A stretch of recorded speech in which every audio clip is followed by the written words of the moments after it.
La parole est à Madame Stella Dupont, rapporteure spéciale de la Commission des finances, de l'économie générale et du contrôle budgétaire pour 5 minutes. Madame Dupont.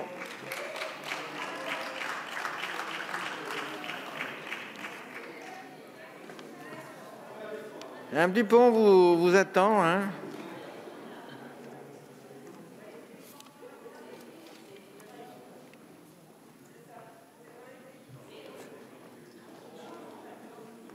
On vous écoute.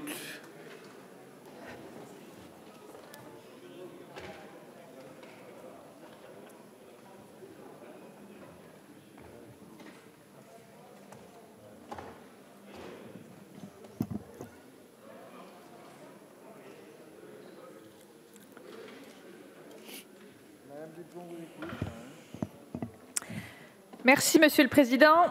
Madame la Ministre, Monsieur le rapporteur général, mes chers collègues, le 9 juin 2021, lors de son intervention devant la commission d'enquête de l'Assemblée nationale sur les migrations, François Gémen, chercheur à l'Université de Liège et expert sur le sujet migratoire, a déclaré que vouloir empêcher les migrations d'exister, c'est comme vouloir empêcher la pluie de tomber. Je souscris pleinement à ce propos, en tant que co-rapporteur, aux côtés de Jean-Noël Barrot, des crédits de la mission Immigration, Asile et Intégration. Je crois que la façon dont notre pays gère les flux migratoires en dit beaucoup sur ce que nous sommes, sur nos choix, sur nos espoirs, sur nos craintes, sur notre identité. De ce point de vue, la législature qui s'achève aura permis d'incontestables avancées. En l'espace de 5 ans, les crédits de cette mission sont passés de 1,4 à 2 milliards d'euros par an. Dans cet ensemble, les crédits dédiés à l'intégration auront été multipliés par plus de 2. Ces crédits dédiés à l'intégration soutiennent l'apprentissage du français et l'apprentissage de nos valeurs. Ils permettent aussi la mise en œuvre du dispositif de reconnaissance de l'engagement des ressortissants étrangers pendant l'état d'urgence lié à la Covid-19. Et à ce titre, en l'espace d'une année, ce dispositif a permis à plus de 12 000 étrangers de devenir français en remerciement de leur engagement contre la Covid-19. Et oui, je me réjouis que ces aides-soignantes, ces infirmières, ces livreurs, ces agents de sécurité soient désormais français et je salue, Madame la Ministre, votre engagement sur ce sujet. Je me réjouis qu'ensemble, nous nous employions à construire des passerelles plutôt que des murs. Ce bilan favorable, je le dresse également en matière d'accueil des demandeurs d'asile, sans méconnaître la difficulté du sujet ni le travail qu'il reste à accomplir. Mais je souligne les avancées. Nous avons été capables d'évacuer en plein cœur de l'été, dans des conditions périlleuses, 2700 demandeurs d'asile afghans depuis Kaboul et de leur trouver un toit pour dormir à leur arrivée en France. Et si ces 2700 Afghans ont pu trouver un toit en arrivant, c'est parce que les personnels des services de l'État français ainsi que les associations ont fait et font au quotidien un travail remarquable. Et aussi parce que depuis 2017, nous avons créé plus de 30 000 places d'hébergement supplémentaires. Mais il faut poursuivre, renforcer, adapter notre action en matière d'hébergement.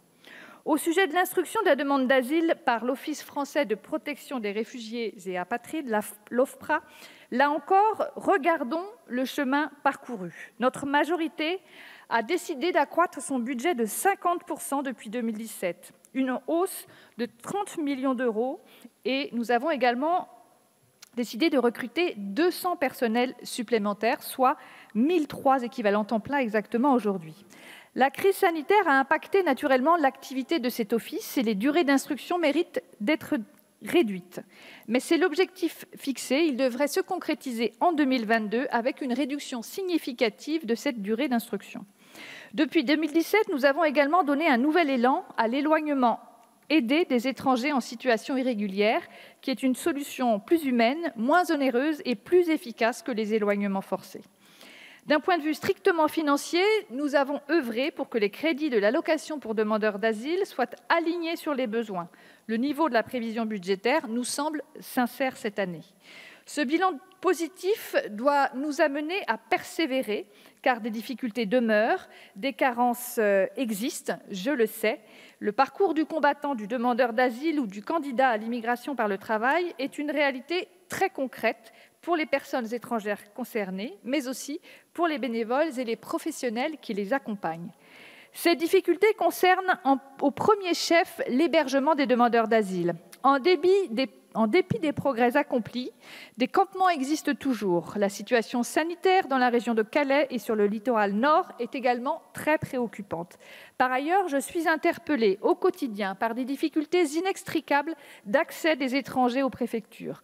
Enfin, je vous fais part de mon désaccord avec la décision de maintenir le placement de nombreux étrangers en centre de rétention administrative pendant l'état d'urgence sanitaire, à l'heure où toutes les frontières ou presque étaient closes, rendant quasi impossible leur éloignement. Je crois donc que si notre majorité a beaucoup fait, il reste encore beaucoup à faire. Mais la direction suivie est la bonne et le budget proposé au titre de la mission Immigration, Asile, Intégration depuis 2007 confirme les orientations constantes. Et pour cette raison, je vous invite, avec Jean-Noël Barrot, à adopter ces crédits. Je vous remercie. La parole est à